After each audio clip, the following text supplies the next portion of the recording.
আমাদের কাজ, এক নম্বর কাজ হচ্ছে এখন পরিবর্তিত বাংলাদেশে কোনো ভারতীয় দালালকে আর জায়গা না দেওয়া।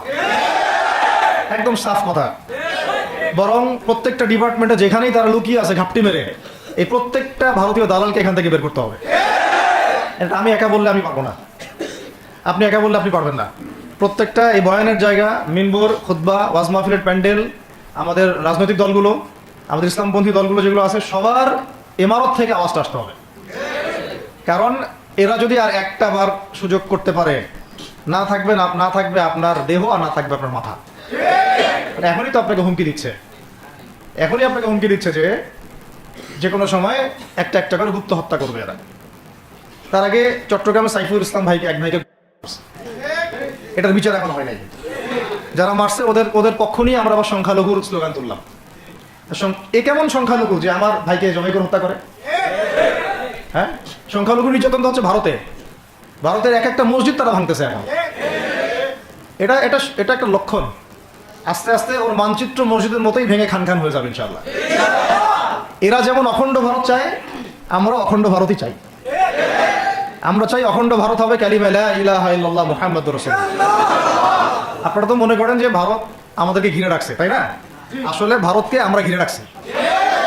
এই দিক থেকে আমরা, এই দিক থেকে চায়না, এখান থেকে নেপাল, এখান থেকে ভুটান, এখান থেকে মায়ানমার, এখান থেকে পাকিস্তান, আর তার চেয়ে বাপ আছে না?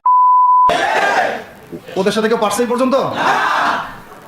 ভাইরা নিজেদেরকে গড়ে নিচ্ছে, এখন গোছাচ্ছে। এখন কথা হচ্ছে, আমরা একটা কাপুরুষতার পরিচয় দিচ্ছি।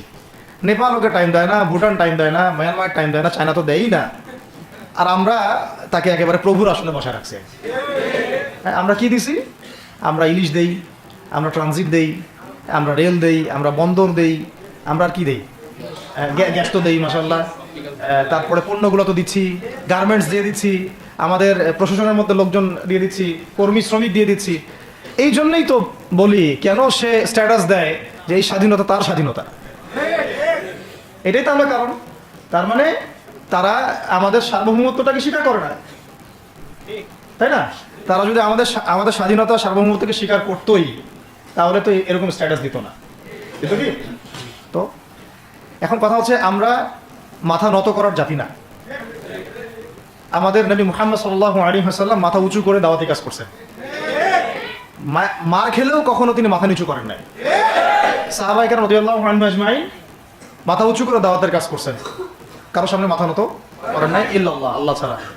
মার খেয়েছেন, হিজরত করতে হলে হিজরত করেছেন, কখনো মানুষ গালি দিয়েছে, গালি সহ্য করেছেন, কখনো মদিনা চলে যেতে হয়েছে, দেশ ছাড়তে হয়েছে, দেশ ছাড়ছেন। আবার কখনো ইসলামী রাষ্ট্র কায়েম করতে হয়েছে, রাষ্ট্র কায়েম করছেন। জিহাদ করার দরকার, জিহাদও করছেন। কেতালের দরকার, কেতালও করছেন। আস্তে আস্তে মক্কা বিজয় করছেন, করেন নাই? সিরাত পড়তে হবে, সিরাতের ধারাগুলো আমাদেরকে বুঝতে হবে। এখন আমরা তো তার উত্তরসূরি, আমরা তাদের উত্তরসূরি। প্রথম কথা হচ্ছে, আমরা আমাদের নতজানু মনোভাবটাকে আগে ত্যাগ করতে হবে, এক নাম্বার। আর অতীতের জীবনের যে ভুল ত্রুটিগুলো দ্রুত সংশোধন করতে হবে। এখন আর আমাদের হাতে অনেক লম্বা সময় আছে এমন না বিষয়গুলো। কত কি যে দ্রুত হয়ে যাবে আপনি হয়তো ভাবতে পারবেন।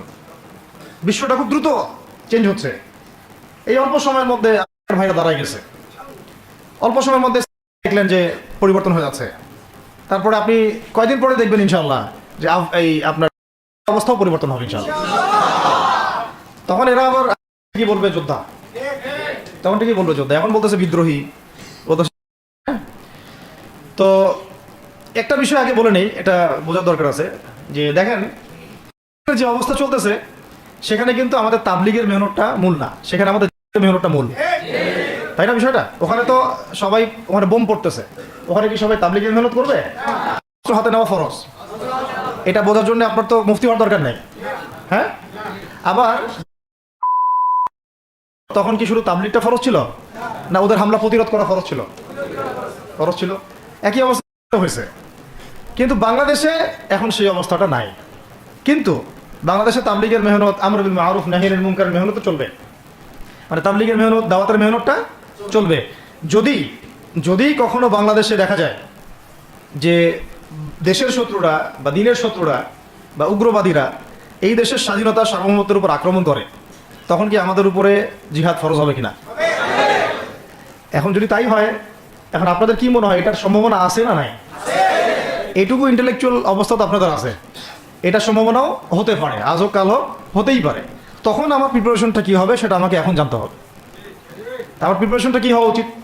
প্রথম প্রিপারেশন হওয়া উচিত আগের সমস্ত জিন্দগিতে যা করছি নিজেকে আল্লাহর দিকে ফিরে নিয়ে আসে। এটা প্রথম কাজ। যে আল্লাহর দিকে ফিরে আসে নাই তার সাথে না জিহাদের সম্পর্ক আছে না কিতাবের কোনো সম্পর্ক আছে, সে তো আল্লাহর পথেই নাই।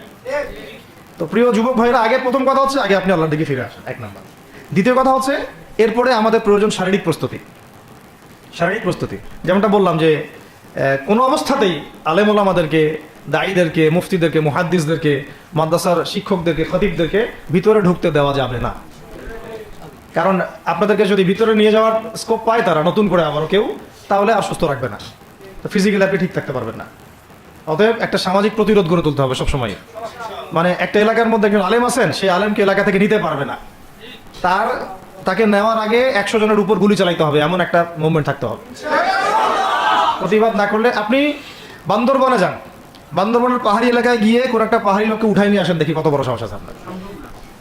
আর্মি পর্যন্ত পারে না। কে পারে না? সেনাবাহিনী পারে না। পারে? পাহাড়িরা ওইখানে ঐক্যবদ্ধ হয়ে যায়, ওদের মহিলারা ঝাড়ু নিয়ে সামনে চলে আসে। এই আমাদের বান্দরবনের কথা বলতেছে। ওখানে যে কুকিচিং একটা ফ্রন্ট গঠন করছে সশস্ত্র বিদ্রোহীরা, ওই অংশটুকুকে নিয়ে একটা মাস্টার প্ল্যান আছে ওদের। ওই অংশটুকুতে তারা একটা খ্রিস্টান রাজ্য বা আলাদা একটা পাহাড়িদেরকে নিয়ে একটা রাষ্ট্র প্রতিষ্ঠা করতে চায়, এটা ওদের স্বপ্ন আর কি। এই উদ্দেশ্যে তারা হাঁটতেছে এবং তারা অস্ট্রেলিয়ান ভাষায় কথা বলে। ওখানে তারা পতাকা বানাইছে, মানচিত্র বানাইছে, এমনকি লাস্ট টাইম আমরা ওখানে গিয়ে শুনলাম যে মুদ্রাও নাকি বানাচ্ছে। মুদ্রা হাসতেছেন?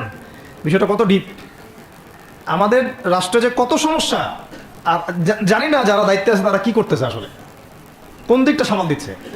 অর্থনৈতিক দিকটা দেখবে না এই পাহাড়ি এলাকার সমস্যাগুলো মেটাবে, নাকি আমাদের মুসলিম উম্মার অভ্যন্তরীণ সমস্যাটা মেটাবে, না শহীদ ভাইদের খবর নিবে, না পঙ্গু ভাইরা যারা পড়ে আছে হাসপাতালে তাদের খবর নিবে?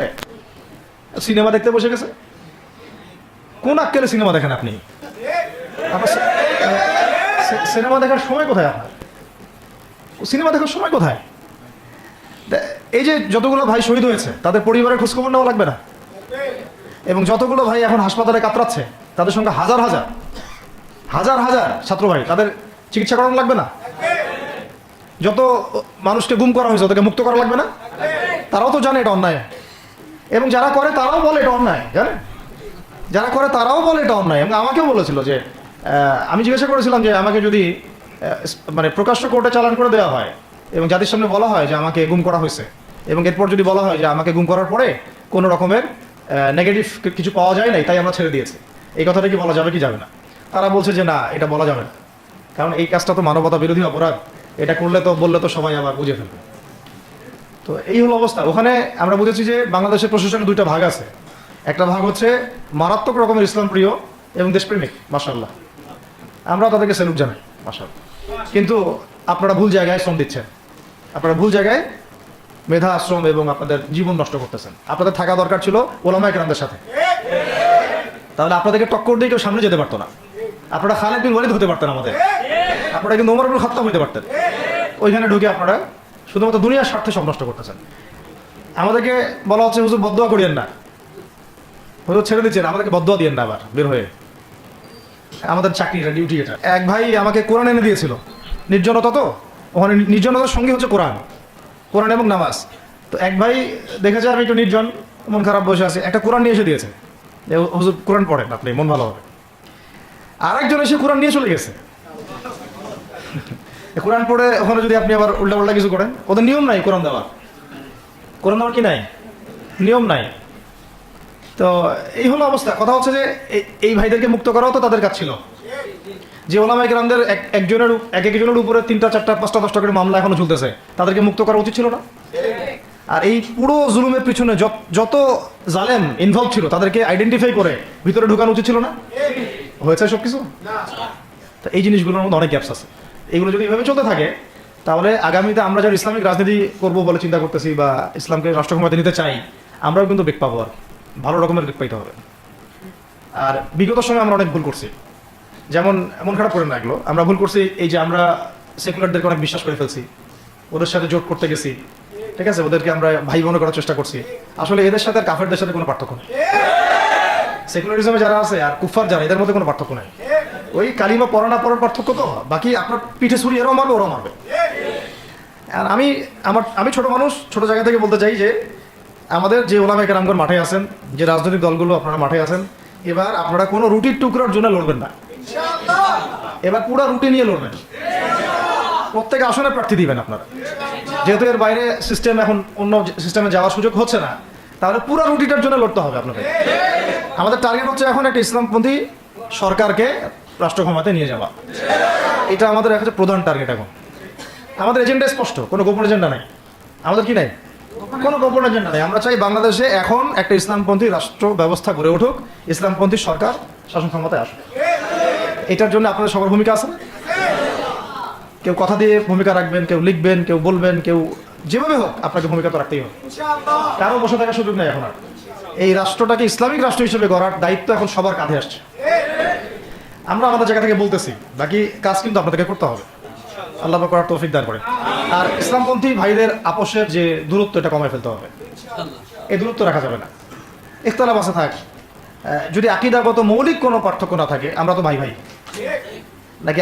আমাদের চেয়ে কি মানে সেকুলার আমাদের বেশি বড় ভাই? আমাদের চেয়ে কি যে নাস্তিক মুরতাদ আমাদের বড় ভাই? কমিউনিজমে যারা আছে ওরা আমাদের বড় ভাই? এই গণতন্ত্রপন্থী যারা একবারে কট্টর, ওরা আমাদের দিনী ভাই নাকি? আমাদের তো ভাই, সোজা কথা হচ্ছে ইন্নামাল মুমিনুনা ইখওয়া, ইন্নামাল মুমিনুনা, মুমিন যারা মুমিন ভাই, মুমিনে কি ভাই, খালাস। আল মুসলিম ওয়া আখুল মুসলিম, মুসলিমের ভাই কি মুসলিম, খালাস, এইটুক। মুসলিম আমার ভাই, মুসলিম আমার ভাই। এখন যারা এদেশের রাষ্ট্র ক্ষমতায় ইসলামকে চায় না, তারা আমাদের ভাই না। সে যে কোনো নামে আসুক, এক্স ওয়াই জেড, দেখার দরকার নেই। এক্স নামে আসুক, ওয়াই নামে আসুক, জেড নামে আসুক, যারা রাষ্ট্র ব্যবস্থা ইসলামকে চায় না, তারা আমার ভাই, খালাস, সোজা কথা। এবং রাষ্ট্র ব্যবস্থা ইসলাম চায় যে ভাইরা আমাদের, ওই ভাইদেরকে একসাথে থাকতে হবে।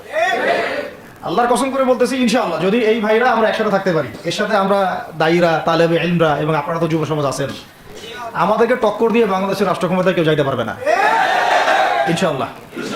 সবাইকে ভূমিকা রাখতে হবে। এখন অন্য আলোচনা চেয়ে আলোচনাটাই বেশি দরকার। অন্য আলোচনা অনেক শুনছেন জীবনে, এখন বাংলাদেশে দরকার একটা ইসলামপন্থী রাষ্ট্র ব্যবস্থা। এর বাইরে কোনো আলাপ নাই। এখন এটা প্রতিষ্ঠা করার জন্য কি করতে হবে সেটা ফিকির করে না। তো কি করতে হবে বলেন? প্রথম কথা হচ্ছে আমাদেরকে আগে বৈশ্বিক জালেমদেরকে চিহ্নিত করতে হবে। পুরো বিশ্বে কারা জালেম, এটা কি চিন্তা করা বাকি আছে? পুরো বিশ্বের সবচেয়ে বড় জালেম, সবচেয়ে বড় জালেম, এটা চিন্তা কি আপনার বাকি আছে? এই কথা বলতে যে ভয় পায়, তার তো নবীর ওয়ারিস হওয়ার দাবি করা উচিত না। এটা খোলামেলা, এটা সবাই জানে। সারা বিশ্বের জুলুমের কারখানা হচ্ছে। মানুষ ত্রাণ নিতে গেলে পর্যন্ত সেখানে মানুষ হত্যা করছে। আমরা এটা দেখার মতো আর সাহসী নাই। অনলাইনে এগুলো আমার দেখতে গেলে যে বাচ্চাদের অবস্থাগুলো আমরা চোখের সামনে আসে, আমি স্কিপ করে চলে যাই। হয়তো কতটুকু দোয়া করতে পারি আল্লাহই ভালো জানে। দোয়া করে কি করবো? আমার দোয়ার তো তার দরকার নাই। আমার দোয়ার তার কি দরকার আছে? আমাদের মতো পাপী মানুষের দোয়া দিয়ে তার কি হবে? এখানে তো স্পষ্ট যে পুরো বিশ্বের জুলুম জালেমের শক্তির কেন্দ্রস্থল কোনটা, সেখান থেকে সব মাস্টার প্ল্যান হচ্ছে। আর যদি ওই কোনো সেবা দাসকে আমরা ক্ষমতায় নিয়ে আসি, আমাদের ভুল হবে না? ছাত্র ভাইরা এই ভুলটা করছে, ছাত্র ভাইরা ভুলটা করছেন, কারণ আপনাদের দিনের জ্ঞানের বুঝের কারণে করছে, বুঝের অভাবের কারণে করছে।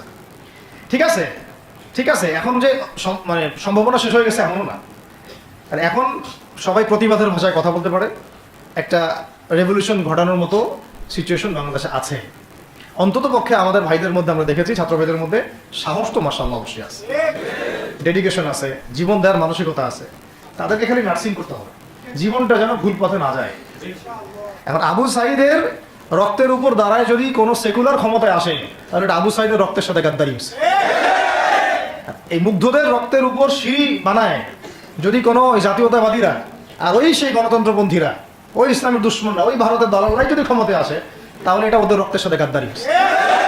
এই গাদ্দারির মাফ হবে না।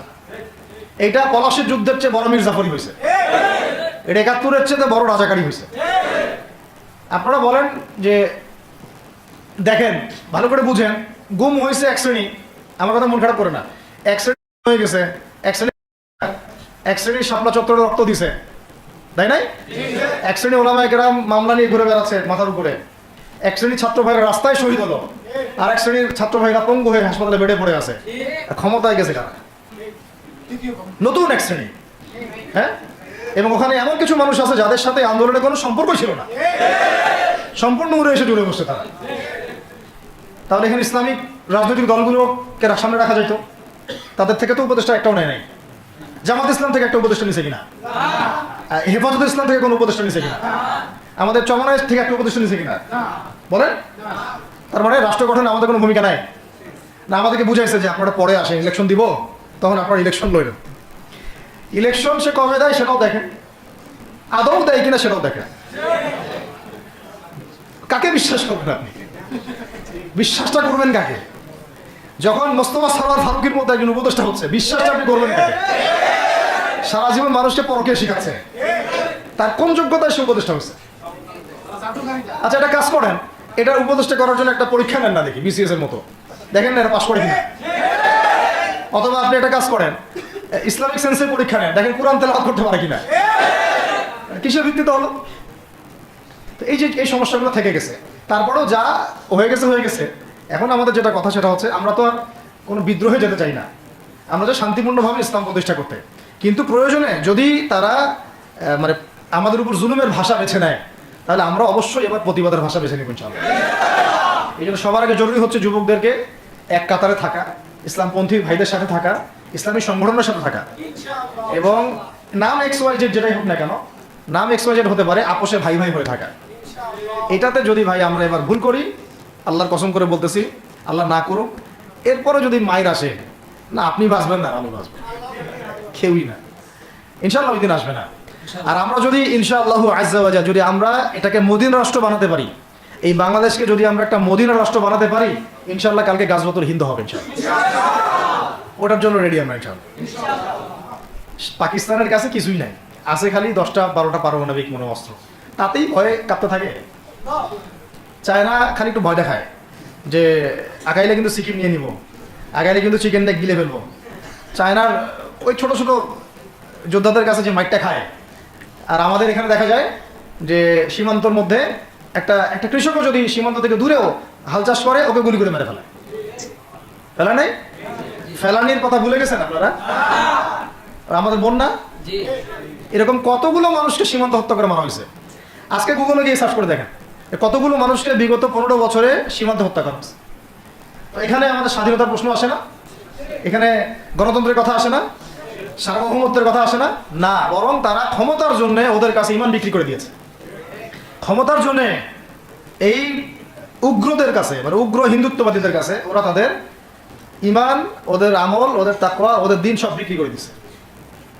এই জন্য আমি আগে বলেছি একটা লেকচারে যে আমরা যদি বিরিয়ানি খেতে চাই, আপনি যদি বিরিয়ানি খেতে চান, একটা পাত্র নেবেন কি না?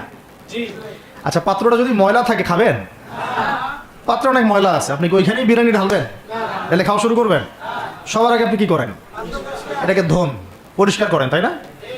বাংলাদেশকে যদি আপনি ইসলামী রাষ্ট্র হিসেবে করতে চান, আগে এই দেশের মধ্যে যে পয়জনগুলো আছে এগুলোকে দূর করতে হবে, সমস্ত পয়জনকে ধুয়ে সাফ করতে হবে। তারপরে খেলাফা বা শরিয়া বা ইমারা যেটাই আসুক, ইমারা এক জিনিস, খেলাফা আর এক জিনিস। আমি এক কথা বোঝাচ্ছি, ইসলামী রাষ্ট্র ব্যবস্থা, এক ইসলামী রাষ্ট্র ব্যবস্থা। যদি ইসলামী রাষ্ট্র ব্যবস্থা তারপরে আসে, জমিন সাফ করার পরে, তখন সেটা সাস্টেইন করবে ইনশাআল্লাহ। আর যদি ময়লার মধ্যেই ইসলামী রাষ্ট্র কায়েম করতে চান, তখন হবে উদাহরণটা এরকম যে আপনি এই নোংরা ড্রেনের মধ্যে নেমে গায়ে সাবান মাখা শুরু করছেন, হাততে কোনো লাভ হবে না, বরং ওই নোংরাই আপনাকে খেয়ে ফেলবে। ঠিক আছে? ডেমোক্রেটিক সিস্টেমের মধ্য দিয়ে যদি আমাদের ভাইরা ক্ষমতা যেতে পারে, যাক না, সমস্যার কিছু নাই। এটা কতটুকু জায়েজ না জায়েজ, হালাল হারাম সুন্নাত, এইদিকে আমি যাচ্ছি না। এবং এটা নিশ্চিত তারাও জানে এটা সুন্নাত না, তারাও জানে এটা কি না, সুন্নাত পদ্ধতি না। কারণ রাসূলুল্লাহ সাল্লাল্লাহু আলাইহি ওয়াসাল্লাম দাওয়াতের মধ্য দিয়ে এবং সশস্ত্র যুদ্ধের মধ্য দিয়ে মানে মক্কা বিজয় করেছেন। দাওয়াতের মধ্য দিয়ে তিনি মদিনা রাষ্ট্র কায়েম করেছেন। তারপরে মদিনা রাষ্ট্রকে বেস করে আস্তে আস্তে আরও রাষ্ট্রকে এক্সপ্যান্ড করেছেন। বদর, উহুদ, খন্দক, খায়বার এগুলো হয়েছে, আস্তে আস্তে মক্কা বিজয় হয়েছে। মূল ছিল আগে মদিনা রাষ্ট্রটা কায়েম করা। তো আমরা যে কোনোভাবেই হোক মদিনা রাষ্ট্রটা আমাদের কায়েম করতে হবে আগে, তারপরে ইনশাআল্লাহ তাআলা দেখবেন, হ্যাঁ, ওই অখণ্ড ভারত আমরাও কায়েম করবো ইনশাআল্লাহ। সংখ্যা দিয়ে কিচ্ছু না, ওদের সংখ্যাকে আমরা ভয় পাই? ওদের সংখ্যাকে ভয় পাওয়ার কিচ্ছু নাই, সংখ্যাকে ভয় পাওয়ার কিচ্ছু নাই। কারণ এই যে কোরআন, আমার সামনে যে কোরআনটা আছে, এটা দেখে একটু খারাপ লাগলো। কোরআনের যে অবস্থা, এটা খুব মনের কষ্ট দিল আর কি। কোরআনটা হবে চকচকা, এটা দেখে বোঝা যাচ্ছে এটা অনেকদিন কেউ পড়েই নাই। আপনাদের বাসা যদি কোরআনের এই হালত হয়, তাহলে আমাদের দ্বারা দিন কেমন হবে না। আপনার কোরআনের হালত হবে এমন যে কোরআনে এক বিন্দু পরিমাণ কোনো ময়লা নাই, প্রত্যেকদিন আপনার হাতের স্পর্শেই ময়লা দূর হয়, তখন এই কোরআন আপনার পক্ষে কথা বলবেন ইনশাআল্লাহ। ভাই কোরআনের কাছে চলে আসেন, আর দেরি করেন না, সময় নাই। আল্লাহ পাক সবাইকে কবুল করেন, আমিন। এই মসজিদগুলোকে কাজে লাগান, এখানে তালিমি বৈঠক চালু করেন প্রত্যেক সপ্তাহে। আমি যদি প্রত্যেক মাসে রংপুর আসি, প্রত্যেক মাসে সময় দেবো ইনশাআল্লাহ। আপনারা এখানে ইমাম ঠিক করেন, খতিব ঠিক করেন, এবং ওই যে টিচার ঠিক করেন, করে আপনারা কোরআন শিক্ষার ব্যাচ চালু করেন, কোরআন তাফসীরের ক্লাস চালু করেন, তারপরে তুলনামূলক আমি ভাষা শিখেন, মানে এগুলো শিখে নেন তাড়াতাড়ি। সময় না এগুলো, আমাদের হাতে সময় কম। এগুলো আজকে থেকে 10 বছর আগেই শেখা উচিত ছিল, তাই না?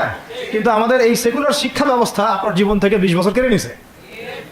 20 বছর পড়াশোনা করার পরে আমি চ্যালেঞ্জ করতেছি, এই যে লাখ লাখ টিচারকেও যদি আপনি কোরআন তেলাওয়াত ধরেন, সহি বলতে পারেন, অথচ তারা জাতির শিক্ষক হয়ে বসে আছে। সেকুলার শিক্ষা ব্যবস্থাটা আমাদের জীবন থেকে পুরা ইসলামের হকটাকে নষ্ট করে ফেলছে। আপনার অধিকার ছিল যে আপনি একজন স্কুলের স্টুডেন্ট, আপনি কোরআন পড়তে পারবেন। আপনি একজন কলেজের স্টুডেন্ট, আপনি কোরআনের তাফসীর করতে পারবেন। আপনি একজন ইউনিভার্সিটি পাস করেছেন, আপনি হাদিসও পড়তে পারবেন, এবারও তো দিতে পারবেন, এরাও দিতে পারবেন। এটা আপনার হক ছিল, কিন্তু এই হকটা নষ্ট করছে কারা? এই সেকুলার শিক্ষা ব্যবস্থা নষ্ট করে ফেলছে। এখন তো কিছু করার নাই। তো এটাতে আমাদের দোষ কি? আমাদের দোষ হচ্ছে আমরাই তো তাদেরকে ভোট দিয়ে উপরে উঠেছিলাম। আমাদের বাপরা উঠাইছে, আমাদের বাবার উঠাইছে, তার বাবার উঠাইছে। তা আমরা তো ওই সময় ইনসাফ করি নাই, ফল আমাদেরকে ভোগ করতে হয়েছে। আপনার এই প্রসঙ্গটা দুটো কথা বলেই ফেলি, নাহলে আমি মানে হকাদায় হয় না। একটা মুসলিম ঘরের ছেলে, তার অধিকার নাই প্রাইমারি স্কুলে গিয়ে সে কোরআন শিখবে? আচ্ছা, আমাদের মৌলিক অধিকার কি? খাদ্য, বস্ত্র, বাসস্থান, শিক্ষা, চিকিৎসা, 5টা বলি না? তো কোরআন আমার মৌলিক অধিকার না? মুসলিম পরিবারের সন্তান আমি, কোরআন আমার মৌলিক অধিকার না? তারপর প্রাইমারি স্কুল আপনাকে শিখায় নাই, হাই স্কুল আপনাকে শিখায় নাই, এমনকি কারমাইকেল শিখাইছে আপনাকে, বেগম রোকেয়া বিশ্ববিদ্যালয় শিখাইছে, এরাও শিখায় নাই। এমনকি বিসিএস ক্যাডার হচ্ছেন কোরআন ছাড়াই, ডক্টর হচ্ছেন কোরআন ছাড়াই, ইঞ্জিনিয়ার হচ্ছেন কোরআন ছাড়াই, এমনকি শিক্ষা কমিশন গঠন হচ্ছে, ওই কমিশনের লোকদেরও কোরআনের জ্ঞান নাই। টকশোতে এসে আবার ঠিকই পটর করে, কোরআনে পড়তেও পারে না, টকশোতে এসে পটর করে। এই তো বিগত 10 বছর তো টকশোর বছর ছিল, খালি টকশো, দেখেন নাই? আলোচনা একটা ন্যারেটিভ তৈরি করা হচ্ছিল, ইসলাম নিয়ে যারাই কথা বলবে এরাই জঙ্গি, এরাই মৌলবাদী, এরাই সন্ত্রাসী। হ্যাঁ, তো কিভাবে মানুষের ব্রেইন ওয়াশ করা হচ্ছে। আমি আসলে অবাক হয়ে গেছি এই ঘটনাটাতে, জুলাইয়ের ঘটনায়, যে যুব সমাজকে ধ্বংস করার জন্য তারা 20 বছর ঠেলে দিছে, ওই যুব সমাজই তাদেরকে পিটাই বের করছে। আল্লাহ পাকের কি পরিকল্পনা! আপনাদেরকে ধ্বংস করার জন্য 20 বছর ধরে তারা সিলেবাস কারিকুলাম করছে। আপনাদেরকে শরৎচন্দ্র পড়াইছে, বঙ্কিমচন্দ্র পড়াইছে, হুমায়ুন আহমেদ পড়াইছে, হুমায়ুন আজাদ পড়াইছে, হ্যাঁ, শেক্সপিয়ার পড়াইছে, আর কত কি পড়াইছে। কোরআন পড়তে দেয় নাই, নামাজের স্বাধীনতা দেয় নাই, পর্দার স্বাধীনতা দেয় নাই। আমাদের বোন পর্দা করে পরীক্ষা দিতে গেছে, নিকাব খুলে ফেলা হয়েছে, কি করে নাই। কিন্তু ওই ছাত্র জনতার হাতেই পিটানি খাইতে হয়েছে। আল্লাহ পাকের দেখছেন কি একটা মিরাকেল, আল্লাহ পাকের কি মানে কুদরত, ক্যারিশমা। ঠিক কিরকম হয়েছে জানেন? ঘটনাটা হয়েছে এরকম যে ফেরাউনের ঘরেই মুসা আলাইহিস সালামকে আল্লাহ পাক বড় করছে। মাশাআল্লাহ। তো আপনাদেরকে ধ্বংস করার জন্যই কিন্তু এই পলিসিগুলো অ্যাপ্লাই করা হয়েছে। এখন যে আল্লাহ পাকের রহমতে আপনারা বিপদে যান নাই, আলহামদুলিল্লাহ। এখন যেটা আল্লাহ পাক বোঝার তৌফিক দিচ্ছেন, দেখেন আপনারা কোরআন শিখতে পারতেন, এখানে পারেন নাই। শিক্ষা কমিশনের মধ্যে কোরআন নাই। শুধু তাই না, দেখেন 360 জন এমপি মন্ত্রীকে আপনি বসায় দেন, 360 জন এমপি মন্ত্রীকে বসায় তাদের সবাইকে শুধু কিচ্ছু না, আমি বলবো খালি সূরা ফাতিহা তিলাওয়াত করতে পারে, পারলে শুধু মমতাজ পড়তে পারে নাকি? কারণ তার তো বুখারী মুসলিম সিয়াসি কিতাব পড়া আছে, ওটা পড়া ছিল আর কি, এটা পড়া ছিল, তো হয়তো সে পারতে পারে। না পারলে তো ভালো, খারাপ কিছু না, ঠিক আছে। তো বাকি কেউ কিন্তু পারে না। আমি বেশি দিন অল্প না, ঠিক আছে, শেষ করতেছে। তো এখন প্রিয় ভাইরা, কথা অনেক হয়ে গেছে। মূল কথা হচ্ছে যে আমাদেরকে এখন একটা নতুন উদ্দেশ্য নিয়ে, টার্গেট নিয়ে, একটা মিশন নিয়ে আগামীকাল থেকে পথ চলতে হবে ইনশাআল্লাহ। প্রথম গন্তব্যটা কি? আমরা বাংলাদেশকে একটা মদিনা রাষ্ট্র কায়েম করতে চাই।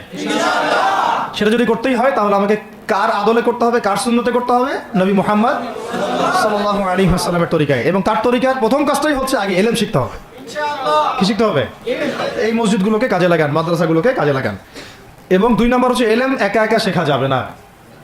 ইলম একা একা শেখা যাবে না। 20 বছর তো আপনি একা পড়াশোনা করেন নাই, প্রতিষ্ঠান ছিল, ওস্তাদ ছিল, তাই না, টিচার ছিল, আপনার একাডেমিক কারিকুলাম ছিল, ঠিক ওইরকমই দিনের ইলমও একা একা শেখা যাবে না, ওস্তাদ লাগবে। এবং আলহামদুলিল্লাহ আমাদের বাংলাদেশে ওস্তাদদের অভাব নেই আলহামদুলিল্লাহ। প্রত্যেক জেলায় জেলায় উপজেলায় সব জায়গাতেই মুহাক্কিক বরেণ্য আলেমগণ আছেন আলহামদুলিল্লাহ। আর আপনি খুঁজে বের করবেন কে মুহাক্কিক আলেম।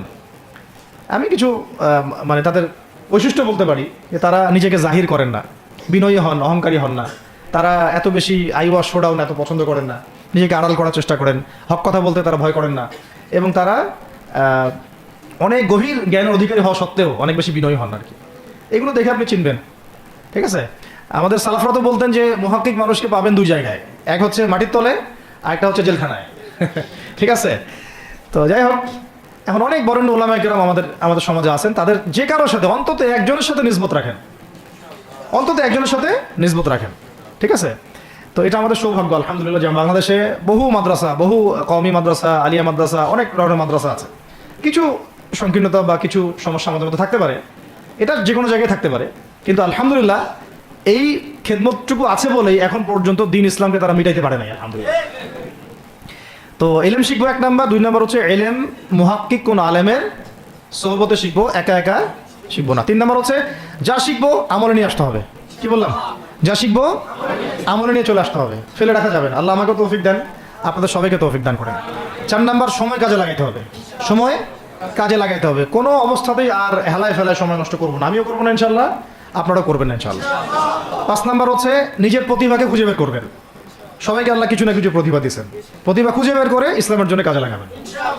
6 নাম্বার হচ্ছে যাদের রিজিক হালাল তাদের তো আলহামদুলিল্লাহ কোনো সমস্যা নেই, যাদের হারাম রিজিক আজকে ছাড়তে হবে। কোনো সুদের সাথে সম্পৃক্ত থাকা যাবে না, কোনো ঘুষ, কোনো দুর্নীতি, কোনো মাপে কম দেওয়া, কোনো হারামে আমি খাবো না, আমি কোনো হারামের কাছে যাব না।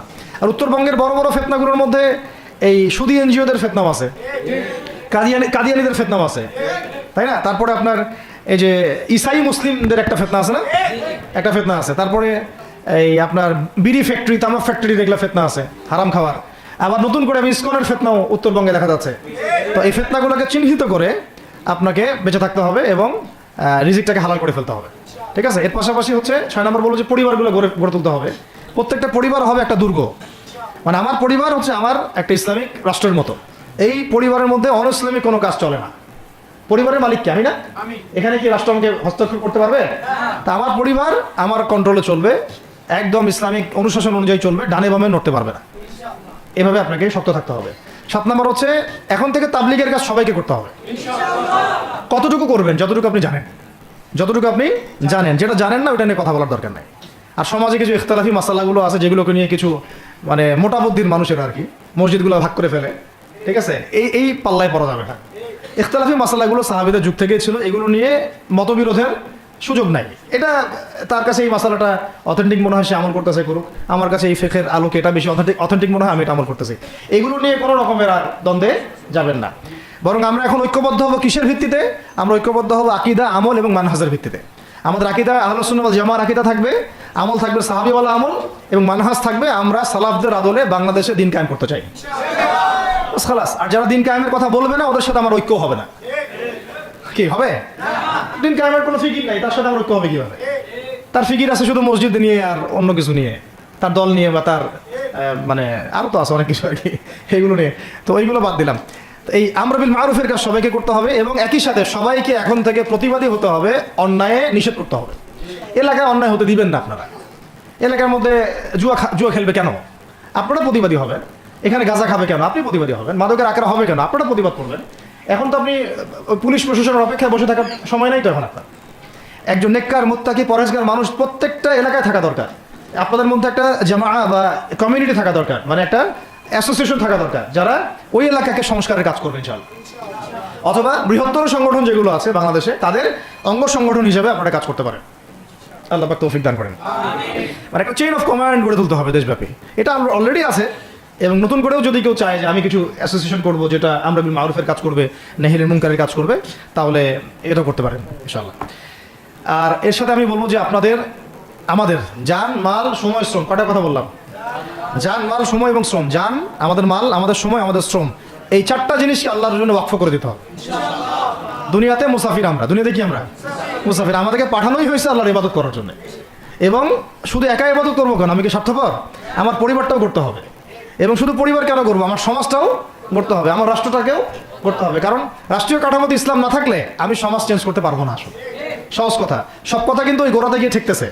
কারণ রাষ্ট্র ব্যবস্থা যদি ইসলাম না যায়, রাজনীতির মধ্যে ইসলাম যদি না যায়, এবং একটা ইসলামিক শরিয়া ভিত্তিক বা ইমারা ভিত্তিক রাষ্ট্র যদি কায়েম না হয়, এই শব্দগুলো হয়তো তারা বুঝে না, মানে ইসলামী একটা রাষ্ট্র ব্যবস্থার কাঠামো যদি না থাকে, তাহলে আপনি ব্যাংকিং সিস্টেমকে সংস্কার করতে পারবেন না, সুদের মধ্যে সংস্কার আনতে পারবেন না, শুধু এনজিওর বিরুদ্ধে আপনি কোনো পদক্ষেপ নিতে পারবেন না, আপনি সমাজের এই যে ফাসাদ নোংরামি এগুলো বন্ধ করতে পারবেন না, আপনি এই যে কাদিয়ানি মতবাদের বিরুদ্ধে কিছু করতে পারবেন না, ওদের অর্থনৈতিক ডানা আপনি কাটতে পারবেন না, ওদের পলিটিক্যাল সাপোর্ট আপনারা কাটতে পারবেন না, তারপরে ওই জায়গায় ইসলাম না গেলে এই সাংস্কৃতিক আগ্রাসনগুলো কাটাতে পারবেন না, পাশের প্রতিবেশী রাষ্ট্রদের যে আগ্রাসী ভূমিকা, এগুলোর ব্যাপারে আপনি কোনো পদক্ষেপ নিতে পারবেন না। তাই ওই জায়গা পর্যন্ত যদি না যেতে পারি আমরা, তাহলে কথাগুলো শুধু বলাই হবে, কোনো বাস্তবায়ন হবে না। অতএব আমাদের মূল কাজ একটা, এখন ওই উপরের লেভেলে ইসলামকে নিয়ে যাওয়া।